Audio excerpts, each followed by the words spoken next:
Modèle non standard. Particule fondamentale, un alternatif au modèle standard. Plus intuitif et plus simple. Voici pourquoi. Résumé. Le modèle non standard des particules fondamentales est basé sur les éléments suivants. Deux particules élémentaires, un champ d'énergie. C'est tout. Les particules élémentaires, le photon.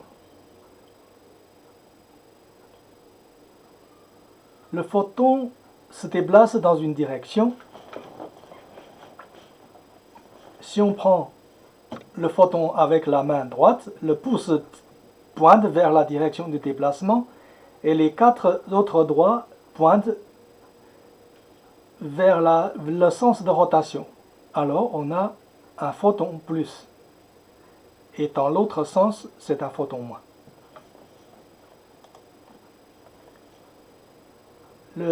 La deuxième particule élémentaire, la charge électrique pure. La charge électrique pure a deux signes, soit un plus et un moins, comme dans la nature.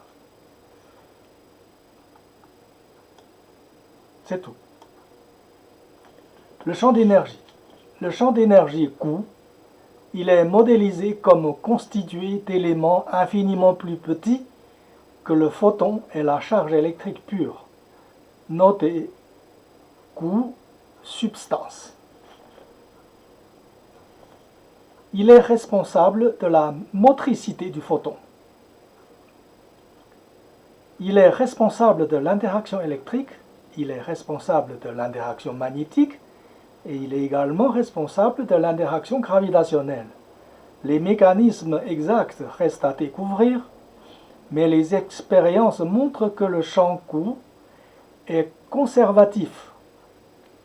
Q, substance, est sensible à la gravitation.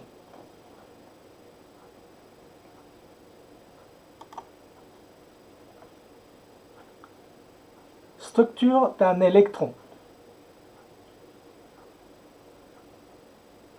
La charge électrique pure Q- capture un photon Zhong- qui reste piégé dans la cavité de la charge. Une charge négative capture un photon et le photon reste capturé dans la cavité. Et le photon continue de se déplacer à l'intérieur de la cavité. Et donc la charge électrique sera en rotation avec la motricité du photon.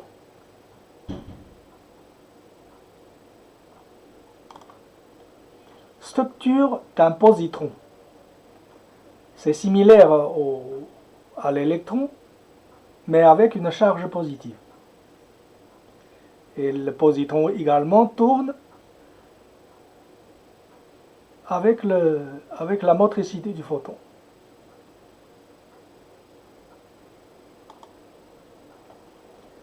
L'origine des forces. Toutes les forces sont la conséquence des interactions avec le champ d'énergie Q.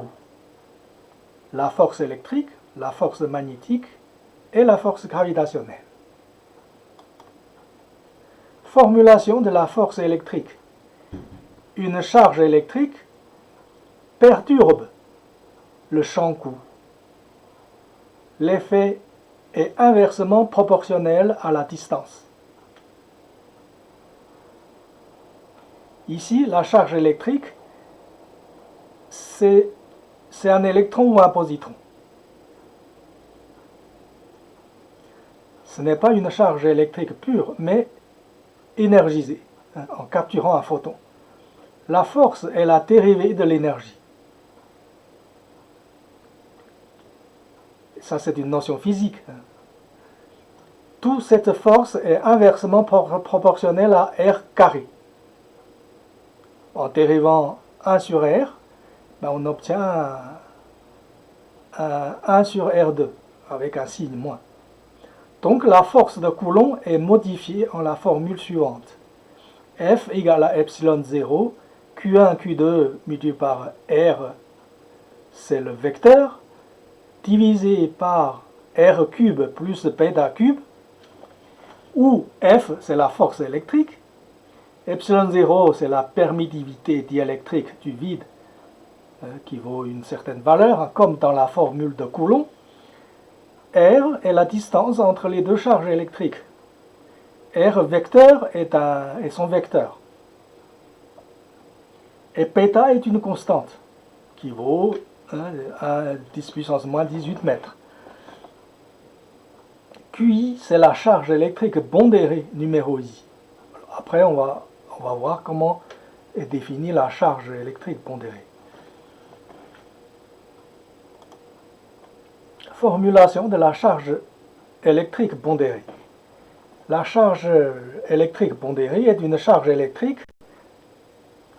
La charge pondérée est une charge électrique est définie par la formule suivante. Q égale à E multiplié par un quotient Chon sur Chon F, où E c'est la charge électrique unitaire, Chon c'est la charge neutre. La charge électrique E contient. C'est-à-dire que la charge électrique pure qui a capturé un photon, et ce photon possède une charge neutre qui s'appelle Chon.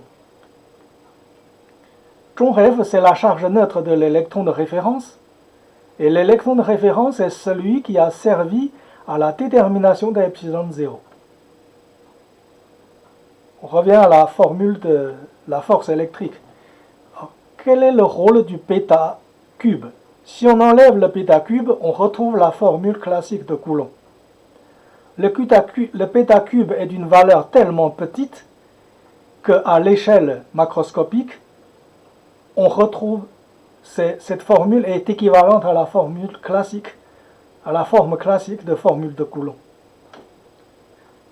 Parce que quand R est supérieur à une certaine valeur, à l'échelle humaine, on va dire, eh bien, si on trace la courbe de la force, on retrouve, ça se coïncide avec la courbe classique de Coulomb. Mais, quand on s'approche, quand R commence à être extrêmement petit, eh bien, au lieu de tend vers infini, la force, au lieu de tend vers infini, mais elle tend vers 0. Ceci est nécessaire, car sinon, quand on intègre la force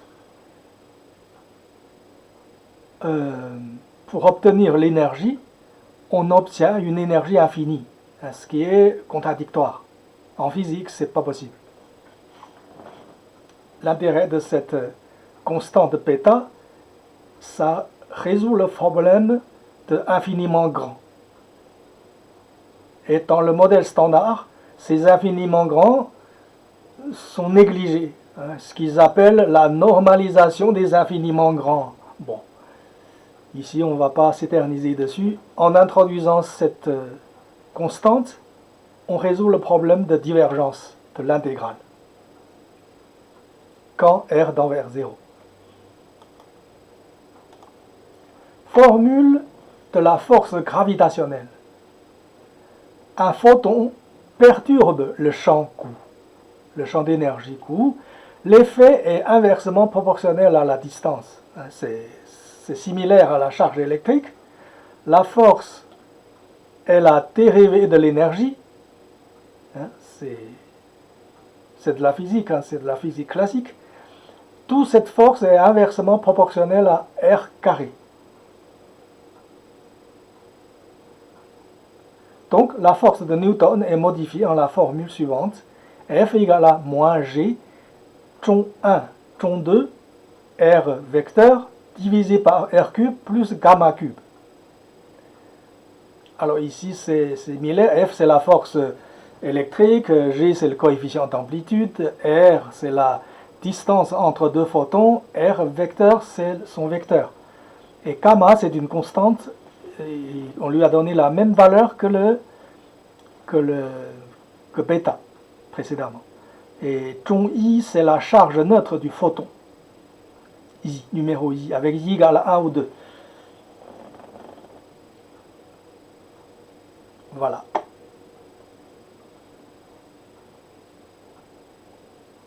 Formule de la force magnétique. Une charge électrique a une rotation. Quand une charge électrique qui capture un photon, et grâce à la motricité du photon, le photon n'arrête pas de bouger, et ça entraîne en rotation la charge électrique. Et la charge électrique, bien sûr, possède un axe de rotation. Ça tourne autour de soi-même, autour de lui-même. Et dans le champ gauche, dans le champ d'énergie, il crée un tourbillon. Parce que le champ gauche est constitué d'éléments encore plus petits, et ça les entraîne à tourner autour de l'électron, ou positron. C'est l'origine des lignes de champ magnétique. La formulation est un peu longue. Pour les détails, il faut voir le site internet, qu'on donnera l'adresse exacte à la fin de la présentation. Mais ici, ce qui est important, c'est la modélisation de la force magnétique qui a pour origine la rotation de l'électron ou de positron dans le champ d'énergie. Voilà. Et la rotation de l'électron entraîne un tourbillon dans le champ d'énergie, qui lui est constitué d'autres éléments encore plus petits.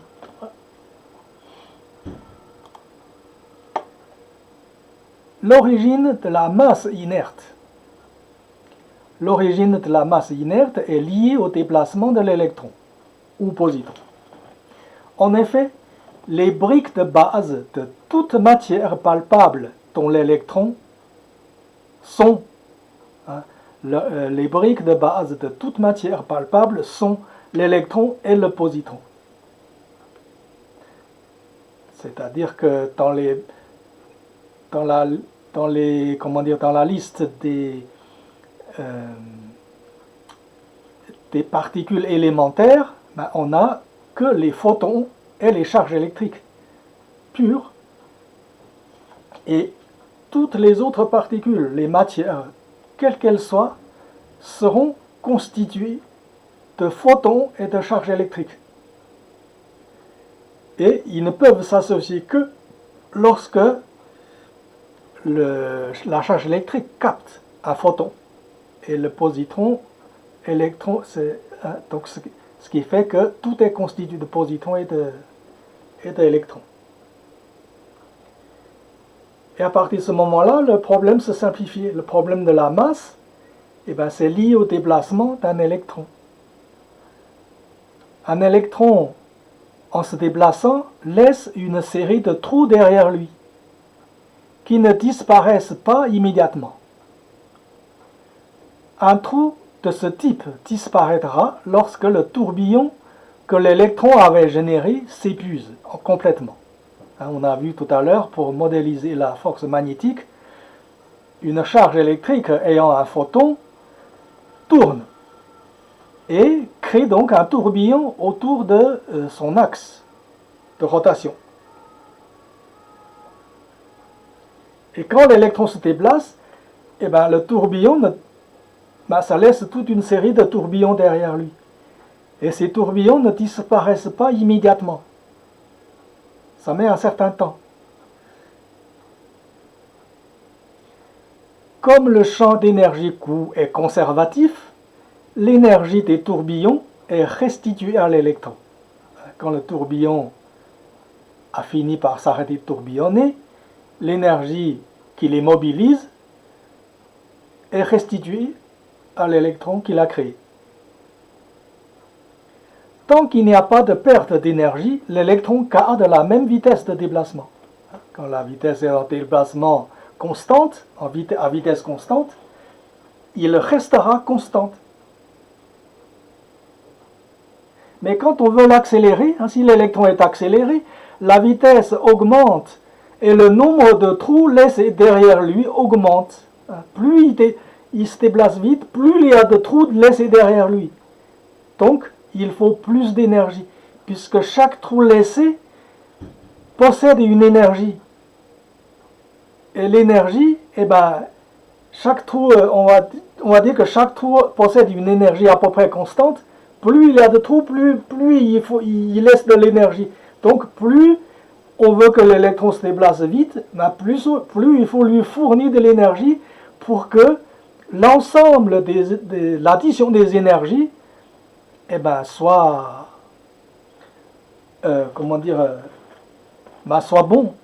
soit bonne. Parce que si l'ensemble des tourbillons laissés, des trous laissés par l'électron, la somme est d'une certaine énergie, eh bien, la nouvelle vitesse à laquelle l'électron se déplace, eh ben, son énergie globale doit correspondre à l'addition de l'ensemble de ces énergies. C'est pour ça que pour accélérer, il faut plus d'énergie, à cause des trous laissés derrière lui. Et c'est ça qui correspond à l'inertie. C'est ça qui crée l'inertie, c'est l'origine de l'inertie. En gros, c'est le champ d'énergie qui, en quelque sorte, qui impose l'inertie à l'électron. Et une fois que l'électron a acquis la nouvelle vitesse et qui reste constante, eh bien, elle restera constante. Il n'y a plus besoin de plus d'énergie. Alors, ce qu'on a vu précédemment, on a vu l'origine de la masse, on a vu les formulations des forces, on a vu les particules élémentaires, donc on a tout ce qu'il faut pour construire d'autres particules fondamentales, qui ne seront pas élémentaires, mais qui sont quand même des particules fondamentales constituant de la matière visible de notre quotidien. Commençons par le neutrino. Structure d'un neutrino. Le neutrino est constitué d'un électron et d'un positron. Et la force qui les relie, c'est la force électrique. Et l'un tourne autour de l'autre, et c'est la force centrifuge qui équilibre la force électrique, et ça tourne comme ça, et leur trajectoire, la trajectoire des électrons, de l'électron et du positron, c'est un cercle. Mais comme il y a de l'énergie potentielle dans l'espace, entre l'électron et le positron, et donc le neutrino sera modélisé comme un disque avec une certaine épaisseur. Et on utilise le symbole yin et yang pour représenter ce disque, pour représenter le neutrino. Et comme ce neutrino, c'est un nom qui est issu du modèle standard, et que dans notre modèle non standard, on n'a pas la même définition, parce que le neutrino, dans le modèle standard, est une particule élémentaire. Mais chez nous, dans le modèle non standard, ce n'est pas une particule élémentaire, c'est une particule composée. Et en fonction de la vitesse de rotation, cette particule peut avoir différents niveaux d'énergie. Alors cette structure s'appelle charginette. C'est un couple de charges, on l'a nommé charginette. En effet, il existe différents niveaux d'énergie pour la charginette en fonction de V. Si V augmente, eh bien, le niveau d'énergie de la charginette change. Et la rotation de la charginette fait apparaître une neutralité électrique. Le plus neutralise le moins, et le moins neutralise le plus. L'ensemble de la charginette reste neutre. Il n'y a pas de moment magnétique, il n'y a pas de moment électrique, et le neutrino est invisible. Alors, en effet, parce qu'il y a une étude qui a montré que toute matière visible possède des propriétés électriques. soit le moment magnétique qui n'est pas nul, soit électrique qui n'est pas nul, soit soi-même c'est une charge électrique, comme le positron ou électron. S'il n'y a pas de charge électrique, pas de moment électrique, pas de moment magnétique, alors c'est une particule invisible.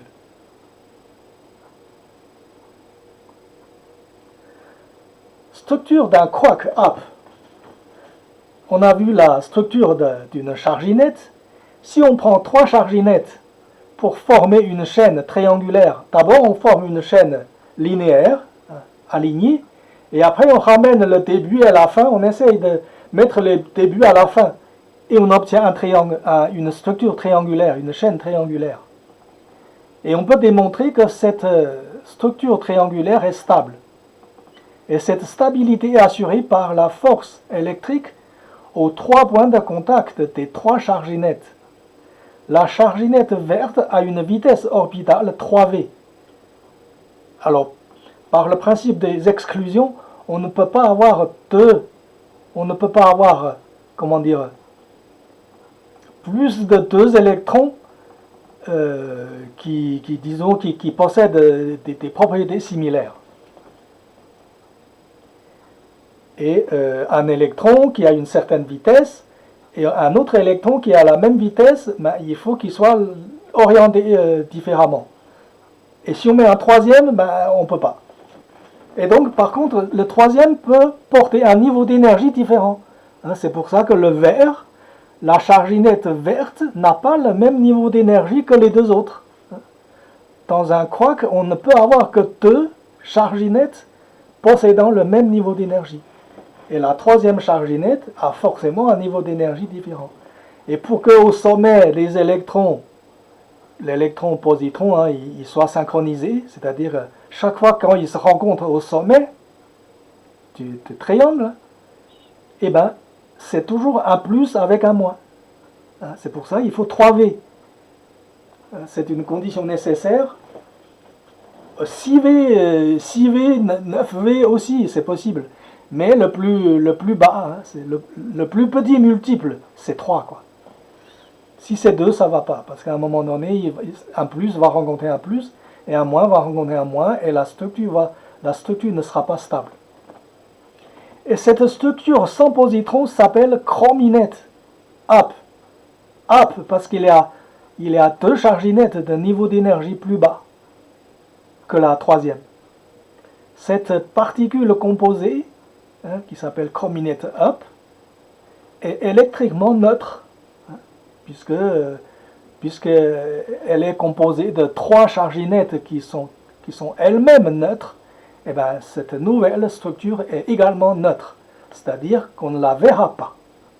Elle n'est pas visible. Par contre, si on lui incorpore un positron au milieu,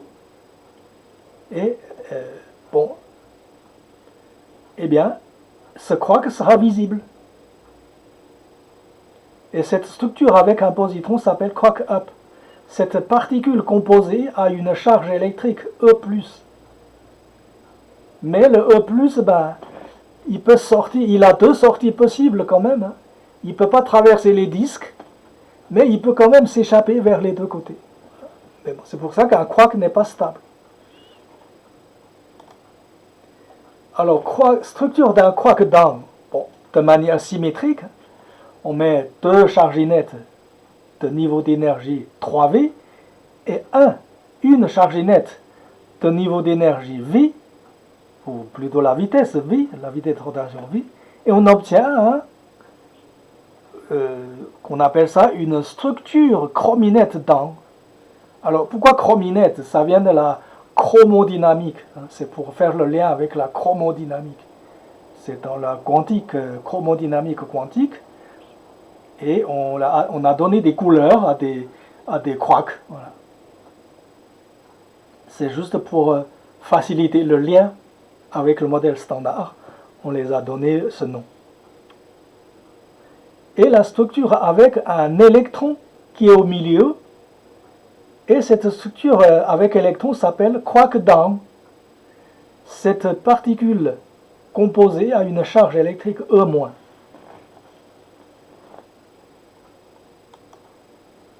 structure d'un neutron. En partant d'un quark up, nommé le cœur, la construction continue avec le même principe qu'un quark sur ses trois côtés. On a vu que le quark up, ça a une forme triangulaire, donc il y a trois côtés, trois disques, trois côtés, et sur chaque côté, on peut continuer la construction pour avoir trois quarks supplémentaires, et on obtient donc un neutron.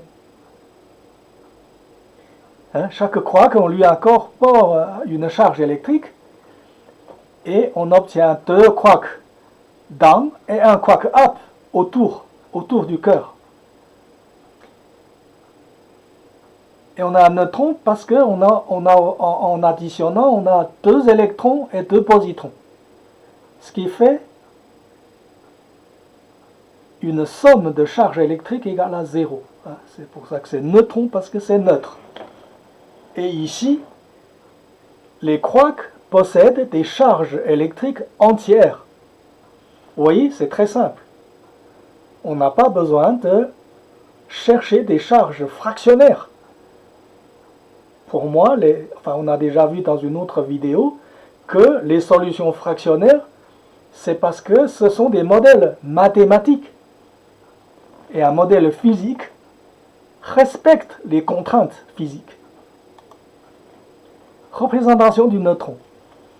Alors, pour faciliter la description ou la compréhension des noyaux atomiques, quand on met plusieurs nucléons, eh bien, on donne un symbole pour faciliter le dessin. Le neutron possède un axe de symétrie qui passe par le centre du cœur et parallèle aux trois chargées nettes du cœur. Le cœur est constitué d'un triangle, trois chargées nettes. Chaque chargée nette c'est un plan, comme c'est un disque, donc trois plans, et vous mettez un axe parallèle aux trois plans qui passent par leur centre, le centre du triangle, et vous obtenez donc un axe de symétrie. Et vous projetez le neutron sur cet axe. Vous obtenez une vue, un triangle au milieu et trois ellipses à côté de chaque côté du triangle.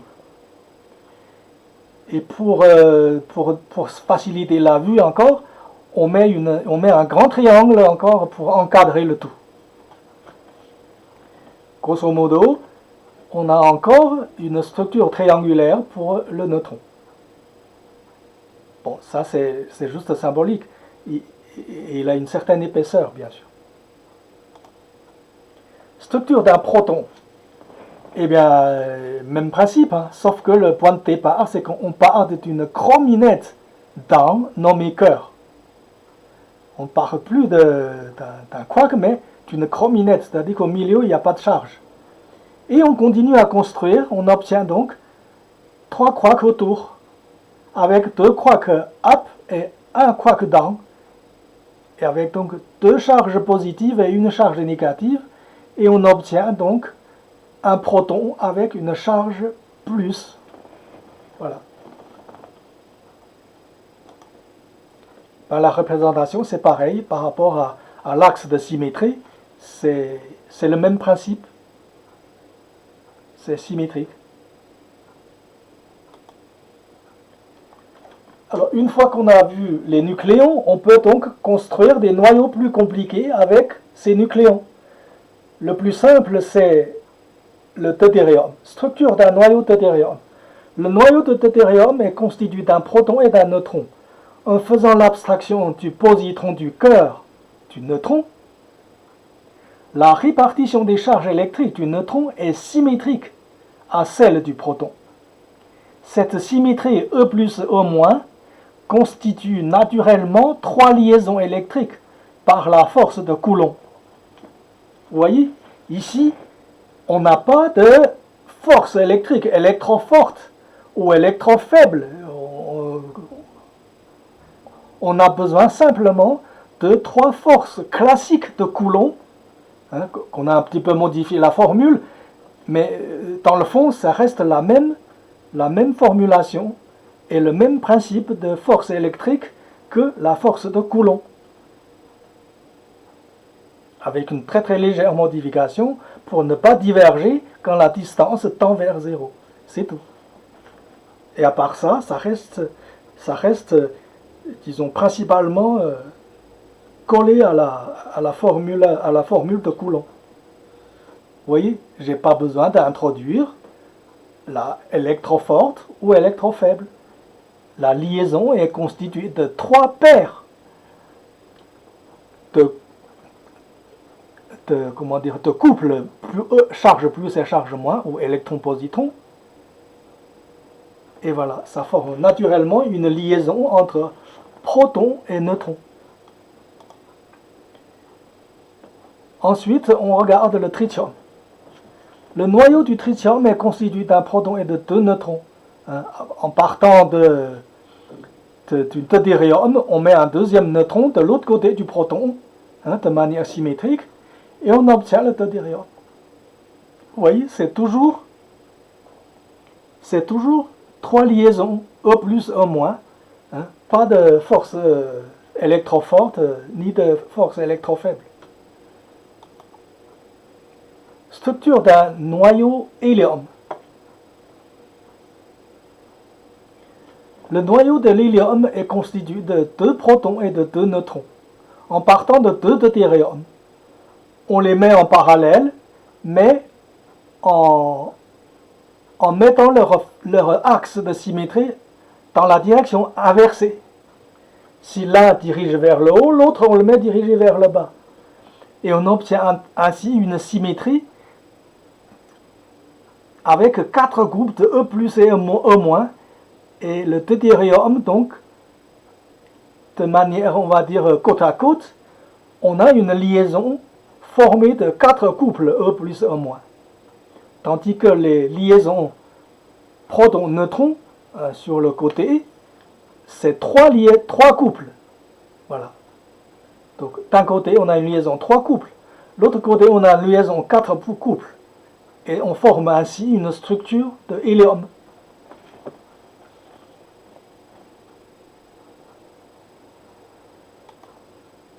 Structure complexe. Alors, en suivant le principe de l'hélium, de la même façon, on peut construire dans la direction de l'axe de symétrie et dans le plan perpendiculaire à l'axe de symétrie. Et ça peut s'étendre sur 3D, voilà. Comme ici on donne un exemple de l'uranium 196, est constitué de 92 protons et de 104 neutrons. Ce noyau n'a pas de liaison dynamique, donc non radioactif. C'est-à-dire qu'ici, chaque neutron est associé à un proton. On n'a pas de liaison entre neutrons. Quand on veut faire une liaison entre 2 neutrons, on sera obligé de faire appel à la liaison dynamique. Ici, on n'a pas d'écrit, mais sur le site internet, c'est écrit. Alors, quand un gros noyau avec des liaisons dynamiques, eh ben, la liaison peut être cassée et libérer de l'énergie parce que les liaisons dynamiques ont des énergies positives. Ici, les liaisons statiques qu'on a vues jusqu'à présent, ce ne sont que des liaisons statiques à énergie négative. C'est-à-dire en faisant la liaison, il y a de l'énergie potentielle qui sont perdues, qui sont libérées. Voilà.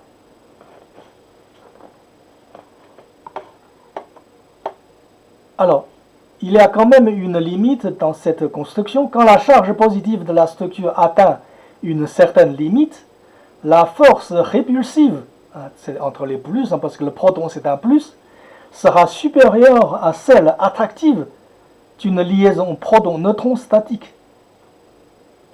On a vu qu'on peut toujours mettre un proton sur un neutron parce qu'il y a une liaison avec 3 couples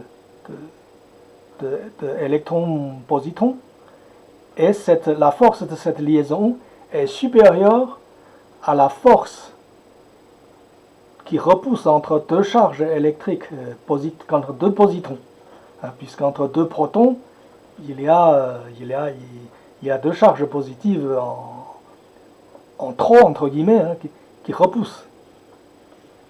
Et c'est pour ça que les scientifiques dans les laboratoires ont du mal à faire des noyaux plus gros que, que ce qu'on ait aujourd'hui une centaine, quelques centaines de protons. Au-delà, on a du mal à aller au-delà à cause de cette force répulsive. Une fois que ça devient supérieur, à chaque petite liaison, l'augmentation n'est plus possible. C'est pour ça que dans la nature, on ne verra jamais. Il ne faut jamais dire jamais. Aujourd'hui, on ne voit pas de manière naturelle des matériaux constitués uniquement de nucléons, à cause de ça.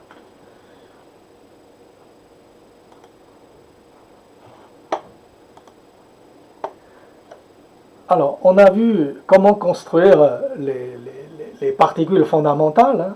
Après, les noyaux, les atomes avec les électrons autour, tout ça. Bon, ça rejoint, on va dire, la partie classique connue de la physique nucléaire. Ici, on va pas gaspiller du temps, ça n'apporte rien de plus. Par contre, on peut regarder la famille des membres de la matière noire. Alors, on a vu le neutrino, on a vu les chrominettes, on a vu 2 chrominettes, ici on a mis que 2 neutrinos, ou plutôt 2 charges nettes de 2 niveaux d'énergie différents. Et ici on avait vu aussi 2 chrominettes, et avec les chrominettes, à la manière des quarks, on peut les associer. Soit on en met 2, ici là sur la première ligne, un peu en haut à droite, il y en a 2 c'est des jumeaux, parce que c'est un petit peu, il y a 2 cellules identiques, il y a 2 quarks identiques, enfin 2 chrominettes identiques plutôt, qui partagent une charge nette mitoyenne. Mais comme aucune de ces chrominettes contiennent une charge électrique au milieu, et ça reste neutre, vous voyez. Et on peut mettre un troisième, la rangée du milieu.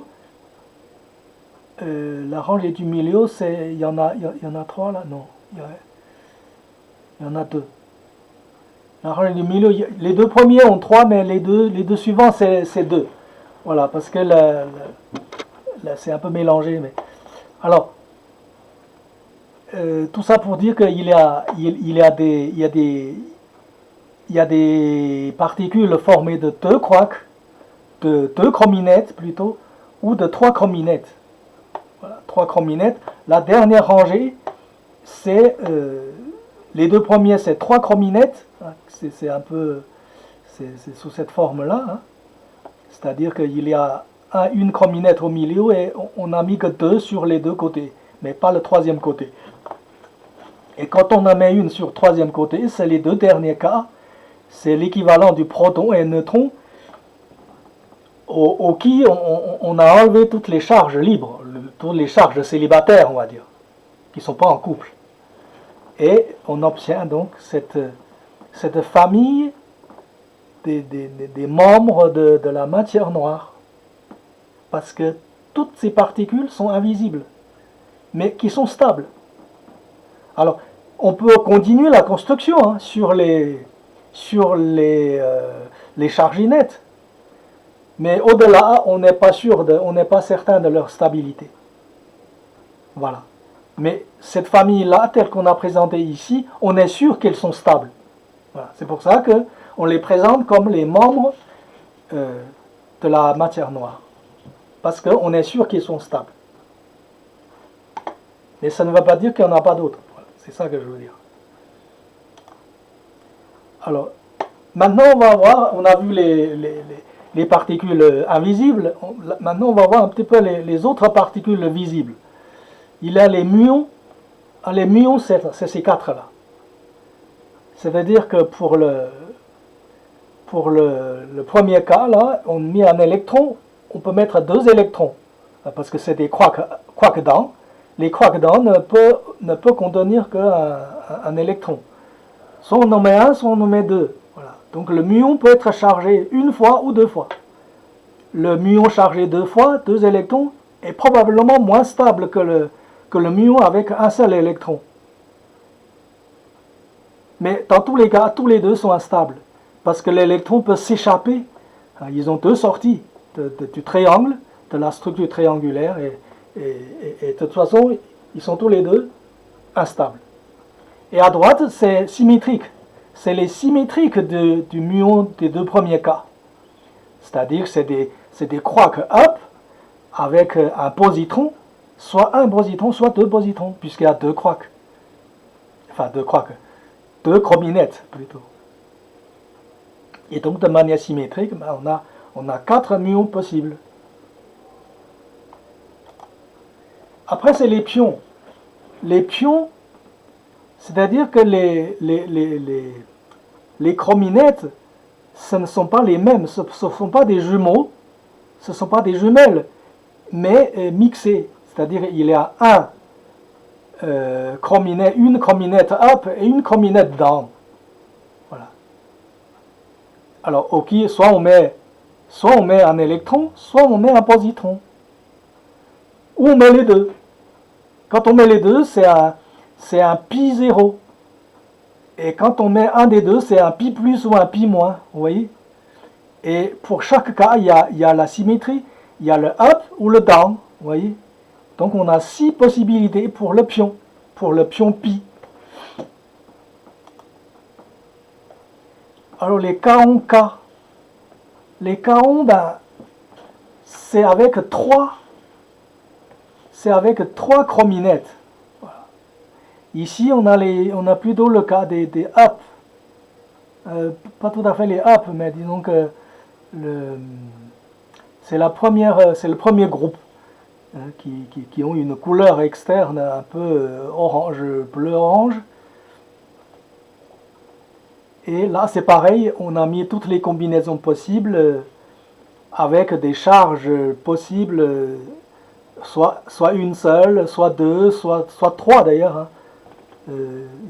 Oui, il y a des cas où on peut mettre 3. En bas à gauche, là, tout en bas à gauche, eh ben, il y a même 3 charges. Il y a 2 électrons et un positron. Voilà. C'est un kaon moins. C'est un kaon plus, moins. Voilà. On a la symétrique. On a la structure symétrique pour le kaon, c'est le deuxième groupe. Hein, par rapport au premier groupe qu'on a vu, c'est symétrique. C'est en bas à gauche, c'est pareil. Il y a 2 positrons et un électron. Et c'est un kaon plus, moins. Voilà. Ça en fait des membres dans la famille des kaons. Voilà, on a vu à peu près disons que les principaux éléments du modèle non standard. Et il y a des particules qu'on n'a pas vues, ce sont les bosons, les bosons d'interaction, tout ça.